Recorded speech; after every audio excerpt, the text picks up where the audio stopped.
Hello everyone, welcome to the your favourite education channel dear school. और आज हम start करने वाले हैं अपनी क्लास 10th केमिस्ट्री का first chapter chemical reactions and equation. तो इस वीडियो में हम बेसिकली इस चैप्टर का पूरा इंट्रोडक्टरी पार्ट देखने वाले हैं कि इस चैप्टर में हम क्या क्या पढ़ने वाले हैं, क्या क्या इसके क्रूशियल इंपॉर्टेंट पॉइंट्स होने वाले हैं। Right, so let's start with the very first topic. पहले कुछ बेसिक सी चीजों को दोबारा से रिमाइंड कर लेते हैं जो अपनी जूनियर क्लासेस में हम पढ़ के आए हुए हैं। पहला टॉपिक है हमारा फिजिकल एंड केमिकल चेंजेस। हमारे इन्वायरमेंट में, हमारे नेचर में बेसिकली दो तरह के चेंजेस होते हैं। एक होता है फिजिकल चेंज, एक होता है केमिकल चेंज। अब हमें इनको देखना है कि ये क्या है, ठीक है। तो हम एग्जाम्पल से समझेंगे, उसके बाद हम इसका जो डेफिनेशंस हैं उसकी तरफ जाएंगे। मैंने लिया है आप वाटर, ठीक है। मैंने किसी हैंड पंप से एक ग्लास वाटर ले लिया। दिस इज माय ग्लास, और इसमें मैंने पूरा भर के यहाँ पर पानी ले लिया, ठीक है। अब मुझे ये जो पानी है ये मैंने इसलिए भरा है क्योंकि मुझे इससे आइस क्यूब्स बनाने हैं, क्योंकि मुझे कोई शरबत बनाना है। तो मैंने क्या करा है, इसे रेफ्रिजरेटर में रख दिया है, फ्रीजर में रख दिया है, ठीक है। और यहां से मेरे पास इस पानी को जब मैंने जमाया तो मेरे पास छोटे छोटे से आइस क्यूब्स बन करके आ गए हैं, ठीक है। अब मेरा मन करा कि नहीं, शरबत तो नहीं पीना है, मुझे इससे दोबारा से पानी बनाना है और पानी का भी भाप बनानी है। तो मैंने क्या करा, इसको उबाला किसी चाय वाले बर्तन में, ठीक है। तो चाय वाले बर्तन में जब मैंने इसे उबाला तो जब मैंने इसके ऊपर लीड ढकी तो मैंने देखा उबालते वक्त उस लीड के ऊपर छोटी छोटी सी ड्रॉपलेट्स थी पानी की। वो क्या है, वो ये पानी की बूंदे ही हैं जो कि भाप बन करके गई थी, और लीड क्योंकि उनके ऊपर आ गया था तो वो उनके ऊपर रह गई थी, और कंडेंस होकर के वो क्या बन गई है, पानी की ड्रॉपलेट्स बन गई है। अगर आप उस ड्रॉपलेट को अलग करना चाहते हो तो आप डिस्टिलेशन का प्रोसेस लगा सकते हो। डिस्टिलेशन के प्रोसेस से ये जो सारी की सारी वेपोराइज्ड ड्रॉपलेट्स हैं, बिल्कुल फिल्टर डिस्टिल्ड जो वाटर आएगा वो आपका स्टोर हो जाता है अलग ट्यूब में। आपको यहाँ पे डिस्टिल्ड वाटर मिल जाता है। लेबोरेटरीज में, केमिस्ट्री की लेबोरेटरीज में खास करके आप डिस्टिल्ड वाटर का ही यूज करते हो, ठीक है, जो बैटरी वगैरह होते हैं इन सब में, ठीक है। अब आप यहाँ पे क्या देख पा रहे हो कि एक जो मेरे पास मैटर था, ठीक है, वाटर क्या है, मैटर है। हम क्लास 9th में पढ़ के आए हुए हैं कि वाटर यानी H2O एक मैटर है। तो ये मैटर क्या होता है, एनीथिंग विच ऑक्यूपाइज स्पेस, ठीक है, कुछ भी जो कि ऑक्यूपाइज कर सके स्पेस और उसकी कुछ वॉल्यूम हो, ठीक है। तो जो यहाँ पे वाटर था वो पहले तो था लिक्विड स्टेट में। ये क्या है, ये पानी का जब मैंने गिलास भरा था ये लिक्विड स्टेट में था।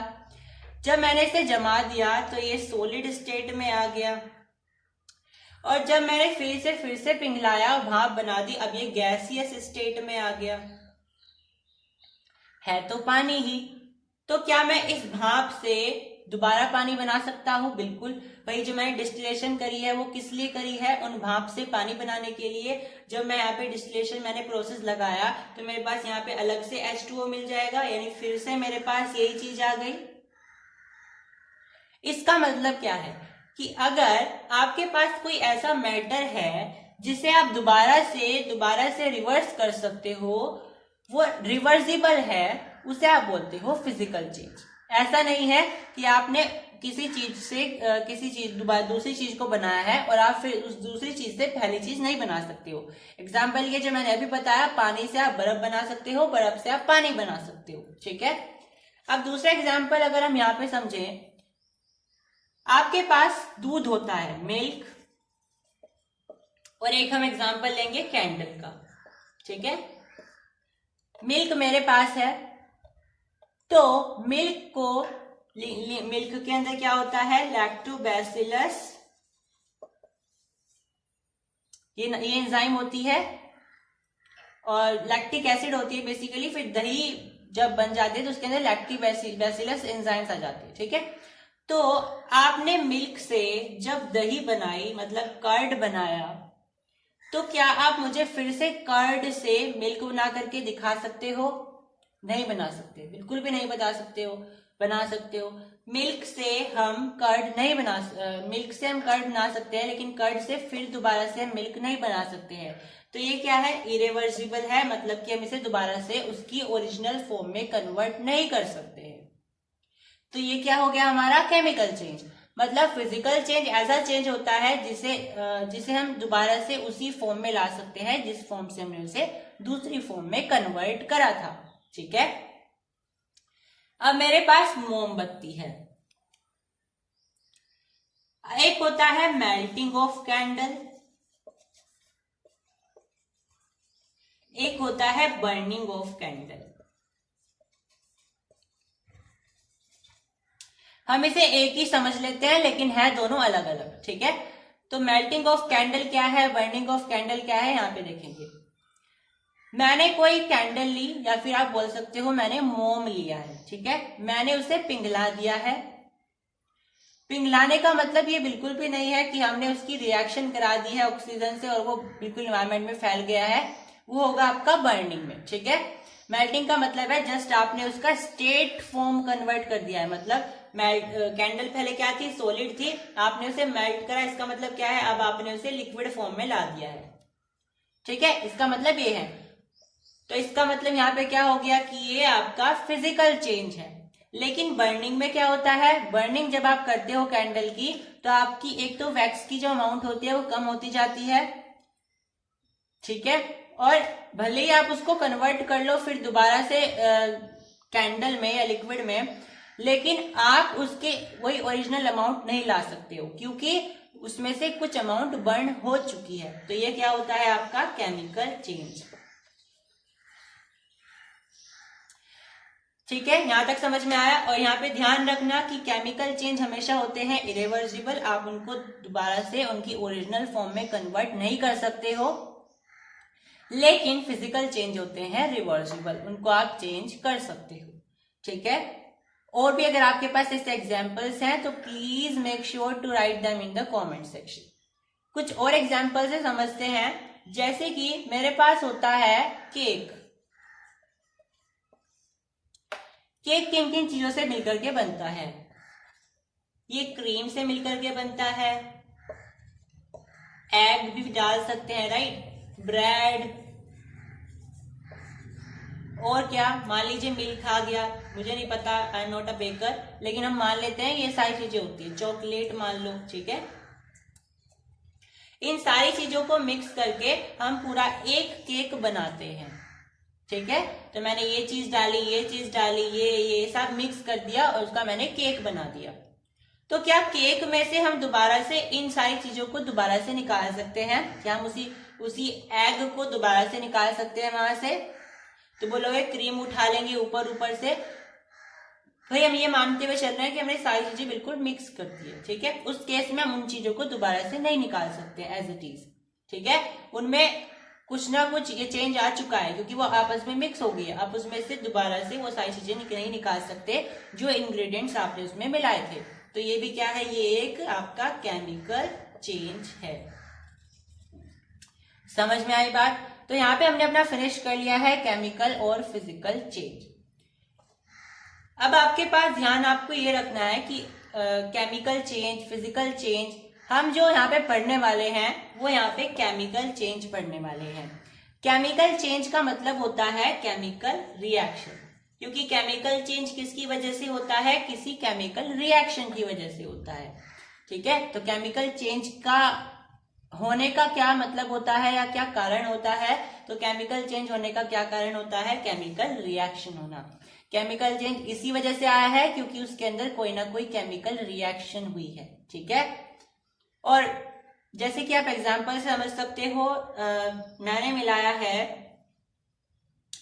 हम यहाँ पे सिंपल से एग्जांपल लेते हैं, H2 plus O2 will give you H2O।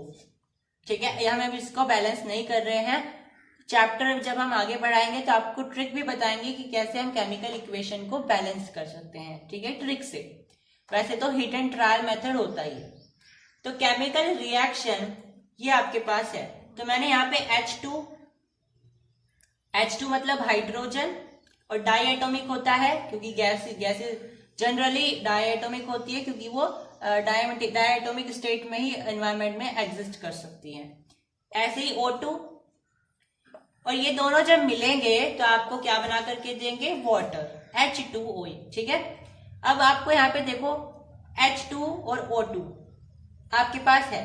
अब आप H2O को अलग नहीं कर सकते हो H और O, किस मेथड से, फिजिकल मेथड से। ठीक है, ध्यान रखना, आप वाटर में से H और O यानी कि हाइड्रोजन और ऑक्सीजन अलग अलग नहीं कर सकते हो, लेकिन किससे, फिजिकल मेथड से। तो क्या हम केमिकल मेथड से अलग कर सकते हैं, बिल्कुल कर सकते हैं। H2O में से यानी वाटर में से हाइड्रोजन और ऑक्सीजन अलग अलग करने का हमारे पास तरीका होता है इलेक्ट्रोलिसिस, जो कि इसी चैप्टर में हम आगे पढ़ेंगे। ठीक है, तो ऐसी रिएक्शंस जिसमें हम प्रोडक्ट जिनसे बना है, जिनसे हमने रिएक्टेंट से प्रोडक्ट बनाया है, उसमें से हम रिएक्टेंट को दोबारा नहीं निकाल सकते हैं फिजिकल मेथड से, उनको हम बोलते हैं केमिकल चेंज। और अगर ऐसा ही कुछ हो लेकिन हम फिजिकल मेथड से निकाल सकते हैं, उसे बोलेंगे हम फिजिकल चेंज।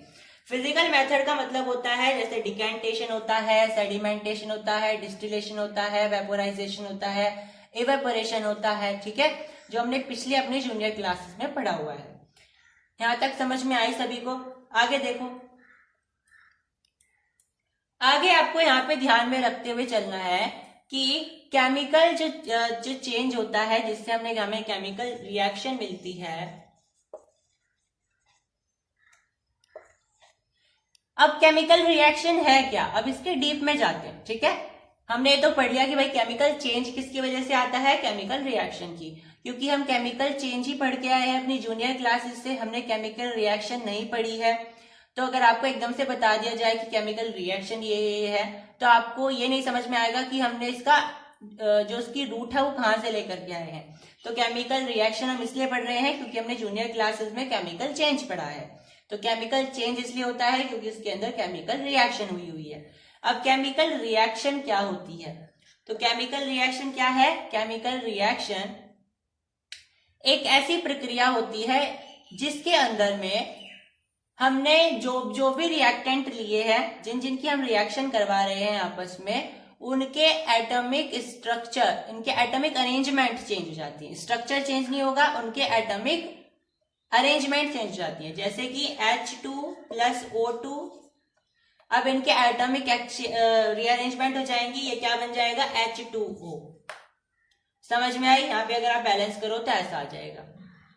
तो एक ऐसी रिएक्शन जिसमें अगर मैं जनरली बात करूं तो ये हो जाएगा कि जिसमें आप रिएक्टेंट की मदद से कोई ऐसा नया प्रोडक्ट बनाते हो जिसे आप दोबारा से रिएक्टेंट में कन्वर्ट नहीं कर सकते हो किसी फिजिकल मेथड से, वो होता है आपकी केमिकल रिएक्शन। केमिकल चेंज भी वही मान सकते हो, केमिकल रिएक्शन भी, क्योंकि केमिकल चेंज और केमिकल रिएक्शन एक दूसरे के कॉम्प्लीमेंट्री होते हैं, एक दूसरे से डिपेंडेंट होते हैं, विल नॉट से कॉम्प्लीमेंट्री।